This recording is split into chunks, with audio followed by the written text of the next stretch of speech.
Salve Maria a todos, sejam bem-vindos a mais um episódio de Sapiência Católica. Nesse episódio, continuaremos a tratar agora da última parte do livro do professor Carlos Nogueira, do Papa Herético. Mas antes de prosseguir, temos de dizer que lamentamos por não podermos prosseguir com o expositor principal dos últimos episódios, né? Infelizmente, ele está com a agenda lotada, né? Está bem ocupado recentemente. E as últimas gravações, das outras duas partes só foram possíveis porque elas já estavam prontas antes mesmo do canal existir, né? Ela se deu num bate-papo, se assim podemos dizer, entre alguns membros, né, conhecidos e colegas nossos. Então, só esse pequeno aviso, antes de começarmos, né, para que todos fiquem cientes, né, pela ausência do AJ, nosso amigo. Bom, meu nome é Abner, né, eu sou um convidado aqui mais ou menos recorrente no canal. E estou aqui com a presença do meu amigo Rafael, né, para tratarmos do artigo terceiro e recapitularmos o artigo segundo do livro do Papa Herético, do professor Carlos Nogueira, certo? Pode se apresentar, Rafael. Salve Maria, agradeço pelo convite de participar novamente e espero, na medida do possível também, contribuir com a minha participação. Bom, como foi dito na minha breve apresentação, vale a pena recapitularmos, né, o capítulo segundo do livro, que não foi muito, alguns pontos não foram manifestamente expostos, né, e tratados. Basicamente, nesse artigo, o professor Nogueira, ele fala de que modo o Papa pode cair em heresia, né? E ele vai concluir, basicamente, que isso pode se dar de dois modos, né? Basicamente, o Papa, enquanto pessoa privada, né? Ele cita maciçamente o exemplo do caso Honório, do Papa Honório I, e vai falar também que o Papa pode cair em heresia enquanto está em exercício do magistério de maneira liberal, né? Detenhamos-nos nesse ponto, né? Que é muito importante. Essa tese, né, que muitos conhecem por magistério liberal, ela foi formalizada e esquematizada pelo reverendo Padre Calderon, da Fraternidade Sacerdotal São Pio X, do qual o professor Nogueira recebe bastante influência, né? Eu mesmo tenho certa influência dele. Mas vale aqui fazer uma explanação mais adequada dessa tese e por que o professor Nogueira conclui, né, erroneamente isso, né, de que o Papa pode se desviar da fé desse modo, a saber, no exercício do magistério liberal. Basicamente, o que propõe essa tese?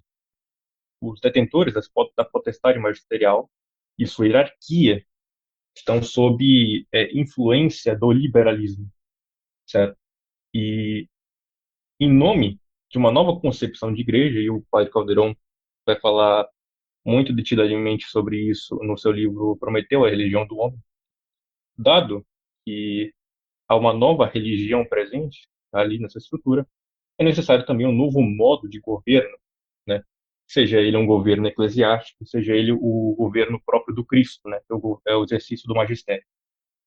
Ou seja, em nome de uma nova religião, em nome de uma nova estruturação dessa religião, né? Há uma inversão, segundo o padre Calderon, da igreja discente e da igreja docente. Ou seja, a igreja que antes era uma monarquia, propriamente falando, vira, portanto, uma democracia liberal, onde basicamente o magistério serviria como um mediador entre os fiéis e a hierarquia, né? E isso tudo é feito, basicamente, do não cumprimento da primeira condição vaticana, que seria o exercício do magistério, certo? O falar, o ensinar in persona Christi, como diz o padre Calderon. Citando ele expressamente, né, na sua obra A Candeia debaixo do Alqueire, né, ele diz o seguinte, na resposta à terceira objeção do artigo terceiro, ele dirá o seguinte: a atitude liberal adotada pela hierarquia da Igreja a partir do último concílio, que implica a assistência divina e a priva de toda autoridade doutrinal, o exercício da potestas docenti, isso é, o poder de ensinar próprio de Cristo, participado pelos membros da hierarquia, tem análogas consequências no exercício da potestas regente, que é propriamente o poder de governo eclesiástico. Isto é, a renúncia à assistência prudencial e a consequente privação de autoridade disciplinar no governo eclesiástico. Mais à frente, nessa mesma resposta à terceira objeção, ele dirá o seguinte: o magistério carece da assistência divina prometida às autoridades papal, porque, dada a mentalidade liberal, crê que o Espírito Santo assiste primeiramente à vontade do povo de Deus, né? E para fechar, ele dirá o seguinte: se o concílio ou os papas tivessem assumido a autoridade que têm de Cristo, seus atos pertenceriam formalmente à Igreja, e eles não teriam errado na doutrina nem no governo. Mas como adotaram uma atitude liberal de renúncia da própria autoridade, condenada explicitamente pelo autorizado magistério tradicional, são eles pessoal e privadamente responsáveis pelo desastre conciliar, e não a Igreja enquanto tal. Certo? Em suma, a conclusão da exposição do Padre Caldeirão, que o professor Nogueira vai sustentar, né, nesse segundo artigo, quando ele diz: com efeito, como diz o Padre Álvaro Caldeirão, a hierarquia eclesiástica pode propor-se ao magistério de diversos modos, implicando cada um vários graus de autoridade. Pois bem, a atitude liberada da hierarquia conciliar leva a propor-se ao magistério a maneira de diálogo público do povo de Deus, o que implica zero grau de autoridade. Fala, pois, como dito, in persona populi Dei, e seu magistério, conquanto possa parecer mero e autêntico, não é em absoluto, porque, de fato, como sugerido numa nota acima, magistério autêntico implica autoridade e, por sua vez, implica verdade. Com efeito, uma autoridade não fundada na verdade, você pode dizer tal muito propriamente, ao passo que seu exercício pode se dizer propriamente tirânico. É isso que dirá o professor Nogueira, né, concordando com a tese exposta pelo padre Caldeirão, né? Ou seja, concedida a possibilidade do Papa operar desse modo, ele poderia também cair em heresia, né? Bom, poderíamos até dizer isso, se essa conclusão seguisse e sucedesse de acordo com a teologia católica integral, né? Por que digo isso? A assistência do Espírito Santo prometida por Cristo estará nela todos os dias e habitualmente. E quem diz isso é o Monsenhor Davanzo, certo? Um dos relatores da Deputação da Fé do Primeiro Concílio do Vaticano, onde ele vai dizer que há um duplo modo de magistério na Igreja. Abre aspas. Há, portanto, um duplo modo de infalibilidade na Igreja. A primeira é exercida pelo magistério ordinário da Igreja. Ide, ensinai a todas as nações. Eis porque, assim como o Espírito Santo, o Espírito da Verdade habita na Igreja todos os dias. Também, todos os dias, a Igreja ensina as verdades da fé com a ajuda do Espírito Santo. Ela ensina todas aquelas coisas que já estão definidas ou contidas explicitamente no tesouro da revelação, mas não definidas, ou finalmente nas quais se acredita explicitamente. Todas essas verdades a Igreja ensina diariamente, principalmente pelo Papa, bem como por cada bispo aderindo ao Papa. Todos, o Papa e os bispos, são infalíveis nesse magistério ordinário, da própria infalibilidade da Igreja. Eles diferem apenas no fato de que os bispos não são infalíveis por si mesmos, mas precisam da comunhão com o Papa, porque são confirmados. O Papa só precisa da assistência do Espírito Santo que lhe foi prometido. Então, aqui quem fala é propriamente mesmo da hierarquia, né, a respeito de que modo se dá a assistência do Espírito Santo na Igreja, né? E como vai nos confirmar Pio XII, né, posteriormente, na sua encíclica eclesiológica, a respeito da Igreja mesma, a encíclica Mystis Corporis Christi, né, que não há duas cabeças, certo, na Igreja, senão que só uma, a saber, a Igreja propriamente dita, que é Cristo mesmo, e a cabeça participada, que é o sucessor de Pedro. E, portanto, como também vai ser na mesma encíclica, né, o Cristo governa a Igreja ordinariamente pelo seu vigário, né? Então, essa distinção feita pelo Padre Calderon, a saber, que um fator externo poderia vir a afetar o modo como a igreja é conduzida, contradiz isso que eu acabo de lhes falar, né? O mesmo Pio XII, num discurso, né, discurso Ancorou na Volta, irá confirmar isso que eu vos digo, onde ele diz: o Papa tem as promessas divinas. Mesmo em suas fraquezas humanas, ele é invencível e inabalável. Ele é o mensageiro da verdade e da justiça, o princípio da unidade da Igreja. Sua voz denuncia erros, idolatrias, superstições, condena as iniquidades, faz a caridade e a virtude amada. Certo? Então, é, esse tipo de influência que o próprio o Padre Caldeirão aponta, certo? Não afetaria de modo algum o exercício público da fé. Né? E se o afeta, é porque há algo errado. Né? É porque não se trata da mesma voz, do mesmo poder que Cristo prometeu aos seus apóstolos, quando ele diz: quem vos ouve, a mim ouve. Certo? Tem algo a dizer, Rafael? Não, não, perfeito. Pois muito bem. Então, o que o Padre Calderon, que eu reconheço os méritos disso, ele tenta preservar e reconhece a integridade tanto do magistério ordinário em seus mais diversos graus e o magistério extraordinário, né, como divinamente assistido pelo Espírito Santo, mas atribui a fatores externos que podem vir a influenciar o evento da hierarquia, certo? Mas ao contrário de um governo civil, a igreja é uma sociedade essencialmente espiritual, certo? Então ela não pode ficar aparatada, certo? Se são membros legítimos da hierarquia, eles são participados no poder do próprio Cristo. Por isso que é dito que a igreja é uma sociedade perfeita, pois ela é uma sociedade sobrenatural por excelência, né? Não pode haver uma cisão operada de tal modo por um fator externo, que seria, como atribui Paulo Calderon, ao liberalismo.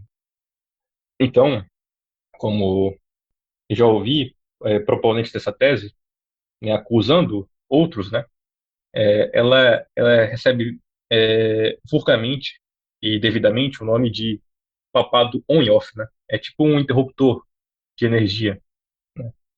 O que não se segue, né? Pois a assistência do Espírito Santo do Cristo estará nela todos os dias.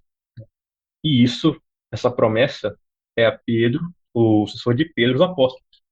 Ora, se não vemos isso ocorrer na realidade factível, observável, é porque não se trata dos próprios sucessores de Pedro, dos apóstolos, certo? Então, apesar do meu grande respeito pelo Padre Calderon, ele peca, né, na conclusão de sua tese. Né? Bom, acredito que foi uma exposição que conteve o essencial daquilo que o Padre Calderon defende, né? E, sendo ela falsa em sua conclusão, não se segue, portanto, que o Papa pode ser herege enquanto exerce o magistério liberal, pois isso é alienígena à divina constituição da Igreja, certo? E a assistência prometida por Cristo à sua esposa, né? Que é a Igreja. Continuemos, então, né, agora com o terceiro artigo do livro do professor Nogueira. Se ele se pergunta se um Papa desviado da fé, né, a fide devius, perde ipso facto origição, ou se ele pode ser julgado, né, por alguém. Gostaria de começar, Rafael? Bom, nesse artigo, o professor Nogueira ele vai defender a tese tomista sobre o assunto, né? Ou seja, de que é necessário uma admoestação, um julgamento da Igreja para que um Papa desviado da fé perca formalmente a sua jurisdição. E, aliás, não é apenas a tese tomista, mas pode-se dizer que é a doutrina da Igreja mesmo, né? Por seu ensinamento comum entre os teólogos. E, bom, a exposição dele, quem quiser consultar por completo, pode, é claro, ler no próprio livro, né? Não vamos aqui citar ponto por ponto, mas é interessante aqui a gente mencionar a comparação, aliás, a citação que ele faz de Banhes, né? Que afirma que um papa dado da fé já não é um membro da igreja, segundo um ângulo da influência espiritual recebida de Cristo. né? No entanto, ele ainda permanece sendo membro da Igreja enquanto ele ainda possui o poder de governar. Ou seja, pode ser dito Papa por causa da sua heresia, mas pode-se dizer Papa porque ele tem uma jurisdição precária e que permite governar a Igreja. Esse conceito de jurisdição precária, ele vai dizer o seguinte, na nota número 181, referindo-se à tese de Cassitiacum, né? Não se confunda o que foi dito por Banhes e por nós com a doutrina do Papa só materialiter. Os que a sustentam põem ou supõem justo que os papas conciliares não têm autoridade, senão para escolher ou confirmar o colégio de cardeais que dará prosseguimento à sucessão petrina, o que seria ter autoridade tão só materialiter. Mas se lembre-se o dito pelo padre Caldeirão a este respeito. Supor que Dom Montini ou Dom Wojtyla, por terem sido validamente eleitos, e apesar de não serem formalmente papas, têm o poder de designar cardeais, é uma concessão muito generosa, ainda mais vinda de um sedevacantista. O problema é que não só escolheram cardeais, mas cada um desses pontífices estabeleceu novas leis no regime de eleição. Para que fizessem, portanto, tinham de ser também formaliter papas. O que dizemos é que a jurisdição do papa herético é precária formaliter, porque, repita-se, pela heresia já não podem dizer-se papas, mas pelo poder de governar seguem sendo papas. Pensavam o mesmo cardeal Caetano, João de São Tomás e os outros tomistas citados mais acima. Bom, aqui eu já tenho um certo erro sobre a tese, né? Bom, o Padre Caldeirão ele se baseia, né, na sua objeção à tese de Castiel em um artigo do Monsignor Simberly, né, já um tanto antigo, e pelo menos nesse ponto, sobre a criação dos cardeais, não estava tão refinado quanto os assuntos mais atuais. Então, talvez seja esse um dos motivos dessa confusão, né?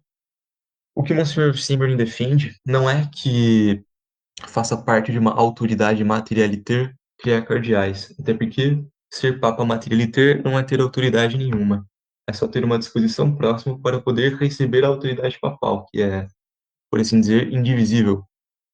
O que o Monsignor Simberly defende é que esses papas materiais, eles recebem uma suplência de Cristo, para poderem criar os cardeais e alterarem as leis do conclave.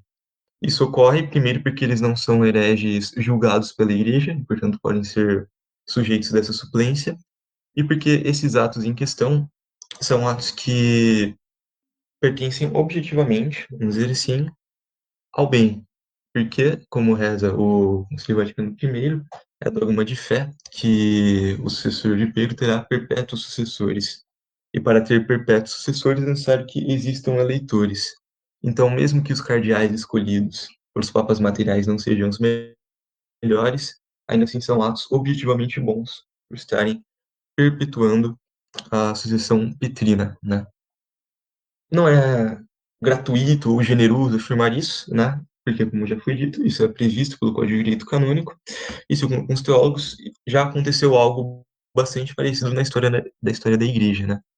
Como diz o Wilmers, se todos os papas durante o cisma do Ocidente fossem dúbios, Cristo simplesmente teria suprido a jurisdição para eles, para criar os cardeais, né? Em virtude do título colorido que eles têm. Isapelena também é dessa posição, né? Mas eles também clarificam que os atos da jurisdição nem todos eram válidos, apenas esses que eram estritamente necessários para o governo dos fiéis.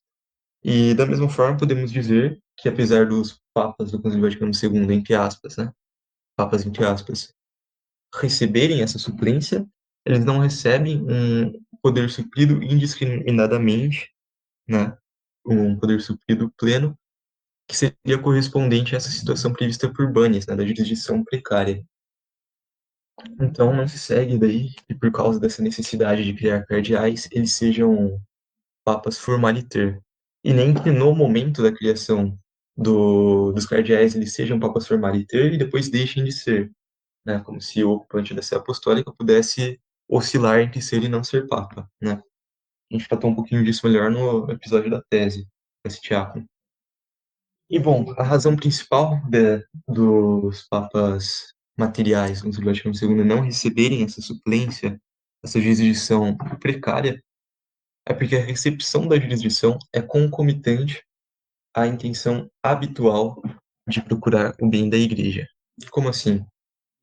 deve ser entendido, como diz o padre Ricossa, que o fim de toda a sociedade humana é assegurar o bem comum natural, mas o fim da igreja é um fim sobrenatural, de assegurar a glória de Deus e a salvação das almas.